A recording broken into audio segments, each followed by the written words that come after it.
Hi guys, I know most of you are subscribed for firearm content, so let me just preface that I'm working on some videos. Just been playing a little bit of Starfield and been a little bit more busy this week and just haven't had enough time to go to the range to film some of the firearm content that I need to do, so please just be patient with me. Don't worry, there will be more firearm content coming, so don't think I'm just switching back to a gaming channel, but I am a gamer as well, so there will be obviously a little bit of Starfield content and a little bit of gaming content, I guess if you want to call that, and I will be posting some firearm content later this week.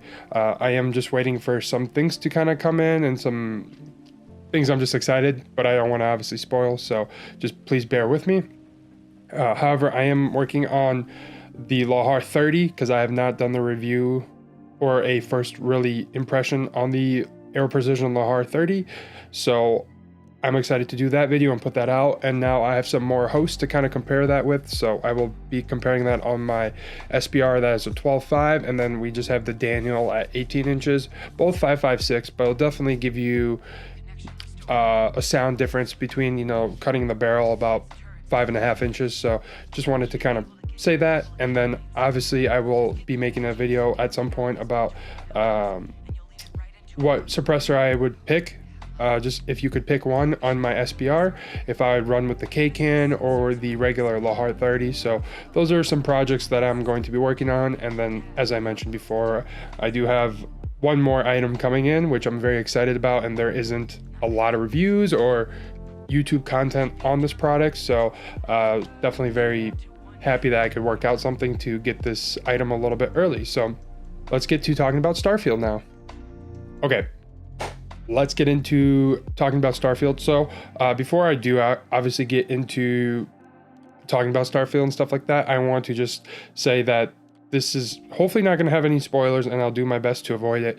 However, I presume most people are past the first part of where I started to record the video and just a little bit of gameplay. So the gameplay is mostly going to just be B-roll, and obviously I'll just be talking. So hopefully there's nothing that I missed over or anything that skips or that I have any spoilers in there. So anyway, I do also want to mention that this is more of a first impressions video and my overall experience so far. Since I did play roughly around 20-ish hours, I do not feel as that is enough time for a true review, especially how large and in-depth the game is. I know there are many more side missions and customizations and things that I have not done or had the chance to explore or do. I also want to mention this video I will be comparing to Star Citizen just because I've had experience and exposure from that game, and I did play a little bit, definitely not as many hours as most people out there, but I did play during one of the free fly weekends, and I think I put around 10 to 15 hours, and granted that's still not enough to make like a full review on Star Citizen, but I was definitely able to see what works in Star Citizen, and I feel like Starfield definitely fixed some of the bad things that were happening in Star Citizen. So first thing I want to start talking about is going to be performance. Spec wise, excuse me, for my PC, just so you guys know, and basis on my performance, is I have a 3080, I have an AMD Ryzen 9 that's a 7900X, I have 64 gigs at 6000 megahertz, and then I have two NVMEs at whatever, a terabyte each, or one's a 2 terabyte, not important. So anyway, I have plenty of storage to run this game and fast speeds regarding read and write speeds. So we'll start with performance first. I get around 70 to 100 frames. However, that varies enormously depending on the environment or where I am in the galaxy. Obviously, being indoors, I get better frames since there's much less to render compared to being outside or exploring the galaxy. I also get around 70 to 90 frames when I'm in my ship and having ship battles. I will say that the game does run better than Star Citizen, and I felt like there's much less visual bugs or performance issues I was running into. I do think the game could have been optimized better or running significantly better. However, this is just a staple Bethesda game. Speaking of performance and optimization, I'm not sure why Bethesda did not include DLSS, since the majority of the people are using NVIDIA GPUs, and not to obviously diss anyone who is using Intel Arc or AMD users. Let's start with the gameplay and the story. To be cut and dry, I think it's a truly mediocre story, and if I could rate it, it would be a 6.5 or a 7 out of 10. It's a lot of running back and forth and doing some small tasks, which will eventually lead to a bigger task or mission. I don't think it's a bad design per se. However, I found myself slightly bored of the main storyline, and I was about 60% through the main missions. I did play a little bit of the Crimson Fleet missions, but anyway, I don't want to spoil anything too much, but however, those are just my opinions, and everyone will have a different opinion. Speaking of gameplay, the vast amount of skins, mods, weapon mods, suit mods, backpack mods, and the list goes on is truly incredible, and the amount of mods and customization the game offers is pretty amazing. If there was a way to track the items or things you want to mod and have a little checklist of the items, I found that's where a little bit of my frustration came in, because to my knowledge, I have no idea how to track said mods or how to acquire these mods. So I'm trying not to spoil anything by like looking it on YouTube and stuff and just playing the game. So that is just something I wanted to mention.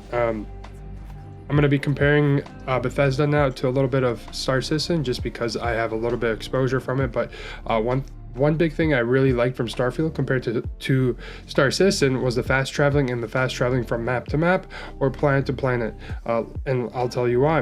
With someone with a lack of free time lately, I can spend my time actually playing the game and doing missions and spending that time exploring planets. Some might disagree and say that's where the immersion is. However, I found that I did not take out any immersion for me and made me want to keep playing the game. I didn't have to spend 20 minutes flying to a planet, then waiting 2 to 5 minutes waiting for the train to come, and that's something I really did like compared to Star Citizen, is I just don't find myself having as much as free time as I did before. So that's one thing I really liked that Bethesda did, was just cutting out that filler gap, just being able to get to point A to point B in a relatively fast manner. So this is where I think Bethesda really dropped the ball, and that was with AI and combat. The air-to-air combat was not bad at all, but I think the PvE combat was pretty horrendous. There's going to be a clip here somewhere in the video where I am just running in a rectangle, while the alien, which was obviously early on in the gameplay, would just basically clipping or just be standing on top of this little rectangle. And it definitely would have been more immersive if it could actually chase me and kill me. So I basically just sat there and shot it. So I'll put a little clip of that whenever I talk about the combat, but that's something I wanted to mention. I hope Bethesda can work on the responsiveness of the AI, increase their level or skill to actually give the player a slight challenge to the combat aspect. On the other half, I haven't had a lot of experience of the air-to-air combat at the time of recording, and I would have to say it's decent, it's simple, and allows for players to pick it up rather quickly. One feature when it came to air-to-air fighting was the tracking and picking what part of the ship you wanted to target. I thought that was kind of creative in allowing the player to target and disable the enemy ship, and if you wanted to board and obviously grab what's on that ship or rescue someone, you could also do that as well. One last thing I wanted to talk about was the skill tree and the perks. So I do like that you have to do a challenge or a rank up requirement, even if it's simple as running a certain amount of distance or jumping 50 times in combat. The list goes on. I also do like that you have to focus on different types of skills and perks, and you are not locked behind the 3 main perks that you picked in the beginning of the game. So I think it's a decent system, and the leveling and progression of the perks was pretty easy to understand. So that's another thing I kind of wanted to mention. I won't really go in depth because I'm trying to keep this video relatively short. And just to kind of wrap up the video and everything else, is I think that's everything I wanted to talk about and discuss. I hope you guys learned something or just enjoyed watching what I thought about Starfield overall.